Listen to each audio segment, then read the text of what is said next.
Yo, yo, get up, nah I ain't a quitter. Toss me the ball, I'm a really big hitter.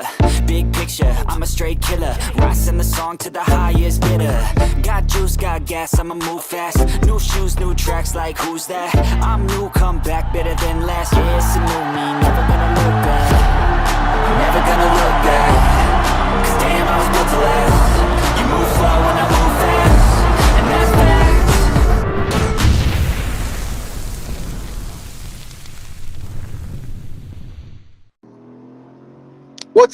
What's up, everybody? How you doing? Keep it moving. Good morning. This beautiful Saturday.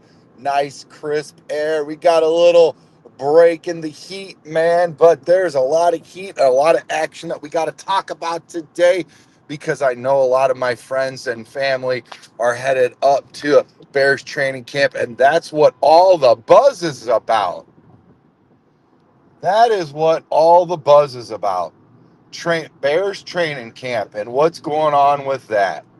So basically, there's a lot of heat going on because we don't have just the regular games going right now between the first string and second string and third string. We've got all kinds of action and all kinds of crazy back and forth between Ozzy Trapilo and oh,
hey, what's up, everybody? Sorry about that. Had a little technical difficulty. Yeah. So, like I was saying, we've got a lot of action up at Bears training camp. Ozzy Trapilo, the left tackle, is creating all kinds of buzz, all kinds of energy. I mean, honestly, Braxton Jones coming back off that injury, he's already said, and I quote, "Hey, I knew I was going to be a little rusty, had to shake some rust off," all those kinds of things. And basically, with that being said, now you look at Kiran Amegadjie, and they're saying a lot of good things about him also. So you got a three-way competition with all of these guys, and nobody knows what's really going on with it. And now the defensive backs, and here's let's stop and let's just pause on this because you know forever, we've always kind of like had these offensive linemen that, okay, well, one might do. One might just kind of limp us into the season where we'll be able to just, kind of work with him and try to get by.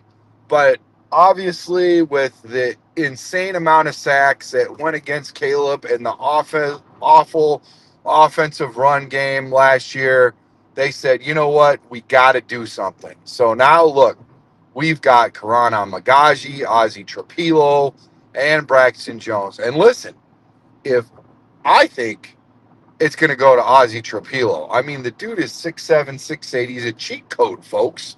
It's unbelievable. And how quickly his feet work, and he can get in and out of his stance. He's blocking good. They're saying, uh, Dan Rushaw's basically saying that he's moving like a veteran.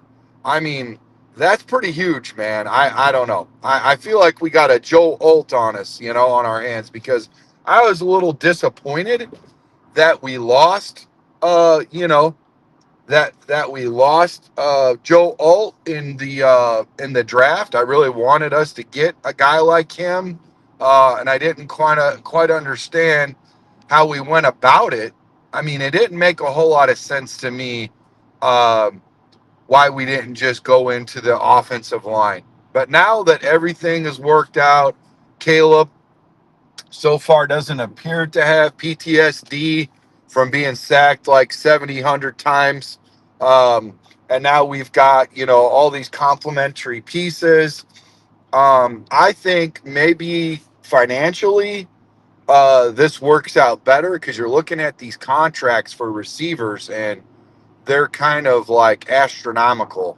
So now that you got a Dunze, you've got, well, what I thought was kind of rich at the time, DJ Moore under a pretty, pricey contract appears to be valued contract. It's not bad at all.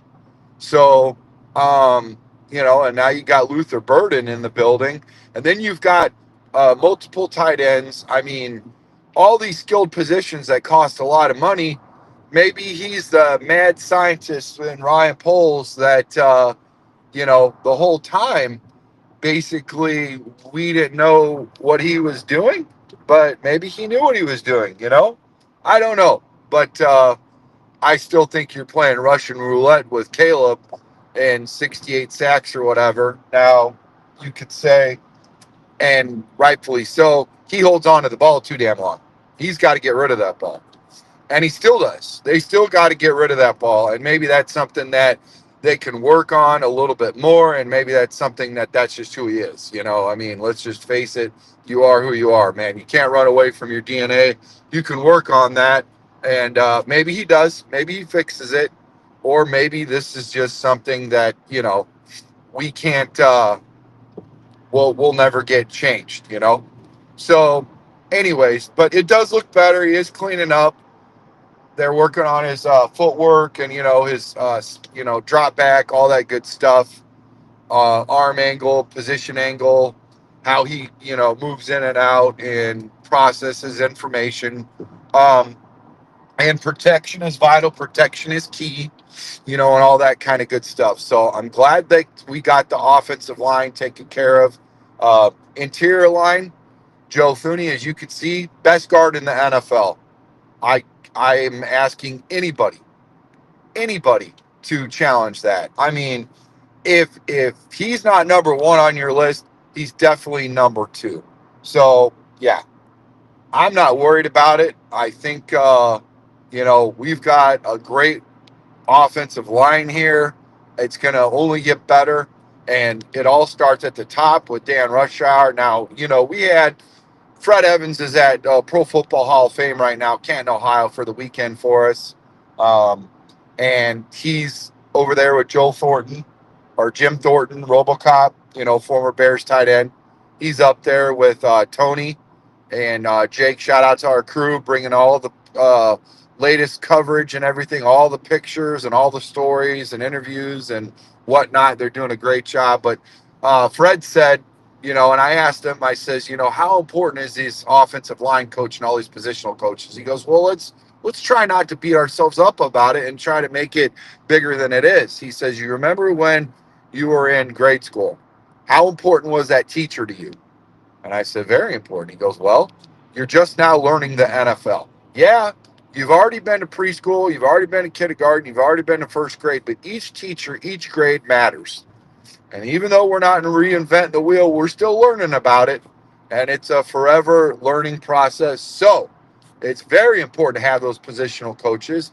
And now that we have one in the building, one that Olin Kreutz actually stamps and says, hey, this guy's fantastic. So I trust him. I trust his stamp. I believe in his acumen. I'm sure you guys too. There's not, aside from Roberto Garza and Long, there's not many offensive linemen that we've had since then. So with that being said, and I do believe he will be a future Hall of Famer, leave it in the comments below. But I believe, he should have been in this class, if not the future classes. Once you get in and you get yourself on that docket, it's easier, better chances. I feel, anyways. But that's just me. Anyways, I'm really excited about this offensive line. I think it's going to be great. I think Jonah Jackson is going to surprise the hell out of you guys. I know you guys are like, what the hell? What's the only thing he's got going for him is he looks like Darnell Wright, and Darnell Wright's to the right of him, and, Dahlman's to the left of him. But, dude, I'm telling you right now, his best season was with Ben Johnson, So Ben knew what he was doing. He knew what he was doing to make it right, so he could play to the best of his ability. And it's not going to hurt him to be right there next to, Dahlman. It's not going to hurt him to be right next to Wright. It's going to make him better, and he's going to help make them better. I mean, they're all going to work, and this is the problem, folks. And it's already been said.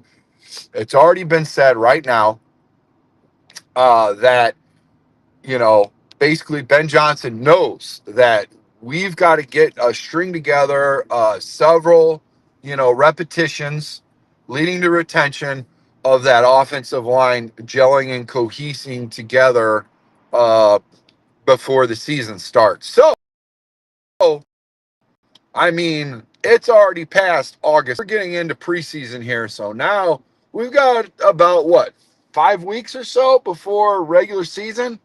They have to make a decision, and I feel like they are going to make a decision in the days to come. And there's no changing of the guard and back and forth and all of this. I believe with a guy like him, a man of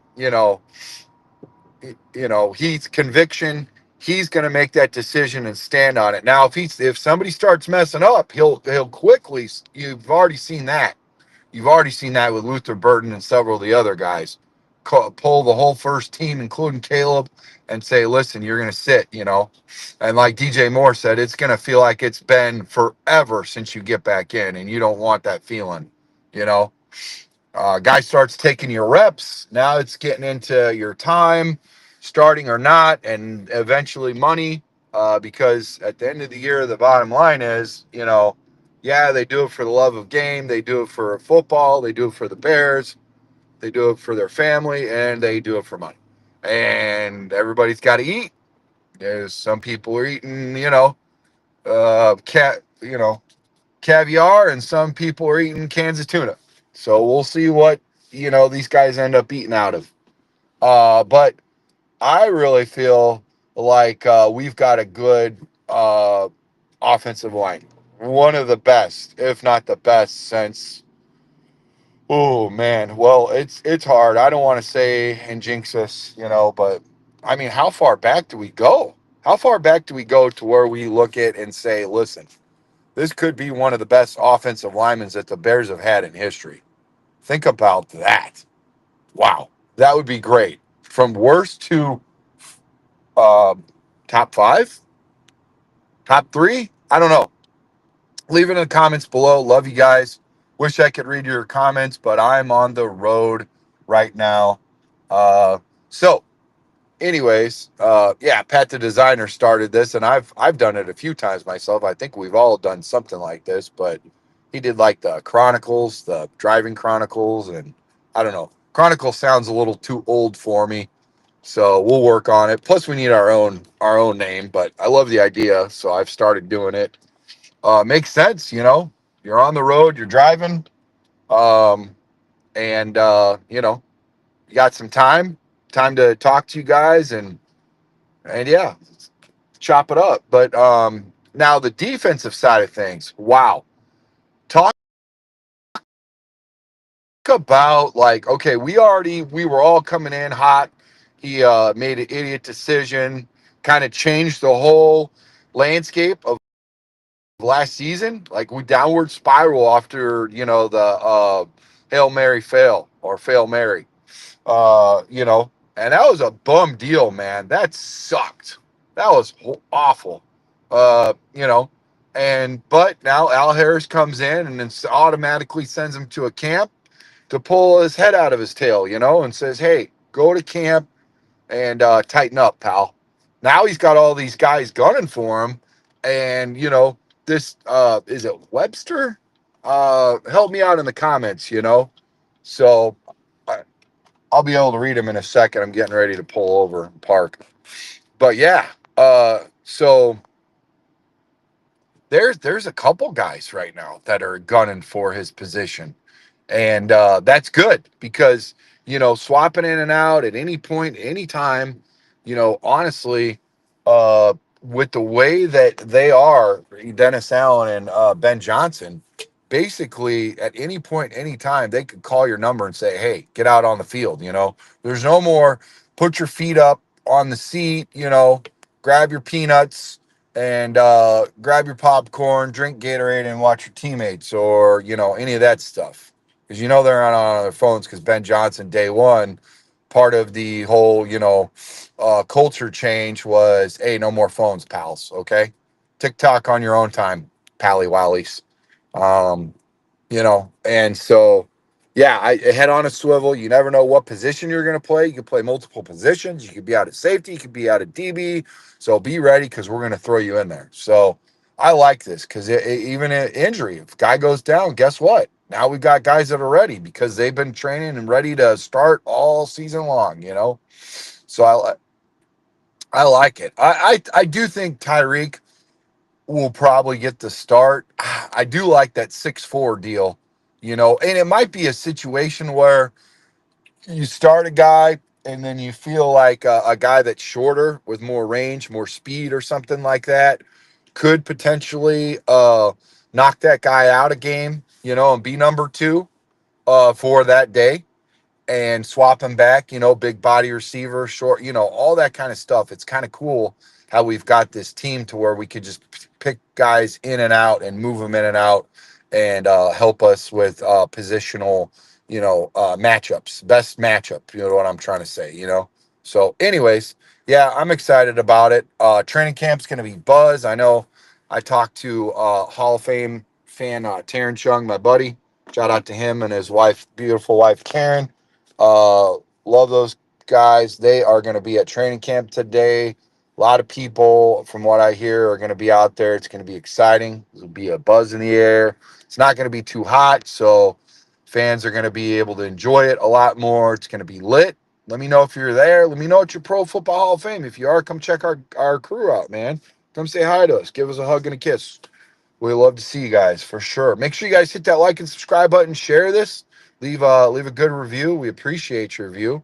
And I want to give a special shout out to Cheryl Childers for winning the jersey, for being the hardest worker in the building. I know there's a lot, and we'll have a lot more jersey giveaways. We're sending her a fresh Devin Hester jersey, compliment of your boy Trax, and looking forward to that. Sending that out to you. And then this month we've got another jersey giveaway. So all you have to do is like, subscribe, hit that, make those comments, share the video. Let's get these subs up, man. Let's get to 4,000 in a hurry. We want to grow this family, man. So I appreciate you guys.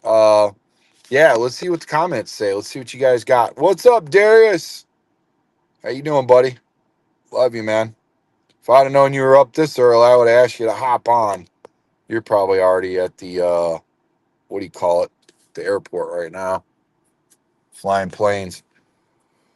But yeah, man, special shout out to some of our sponsors. Bridges Scoreboard, they're getting ready to have a awesome golf outing for Bridges, Jeff Bridges, who passed away last year. I can't believe it's almost coming up on the first year of Jeff Bridges passing, man. Thoughts and prayers to his family and loved ones. Definitely missed. Golf outing August 17th. It appears Bobby Howard, former Bears, uh, Notre Dame alumni, will be there for that. I guess he's going to be the official putter of the scramble, so it should be a good one. Should be a good time. It's always a good time with up at Turkey Creek. So yeah. What else is going on? A lot of good stuff going on. Training camp. Uh, got the Pro Football Hall of Fame this weekend, today and tomorrow. Enshrinement is today. Jared Allen, our guys are going to be at that party. That'll be a lot of fun. Probably some others, all that. So yeah, man, just hang on tight. A lot of good stuff coming your way, and hope you guys have a great weekend with your family and loved ones. Appreciate your guys' support. Couldn't do it without you. And Chi-Town up, bear down. Peace.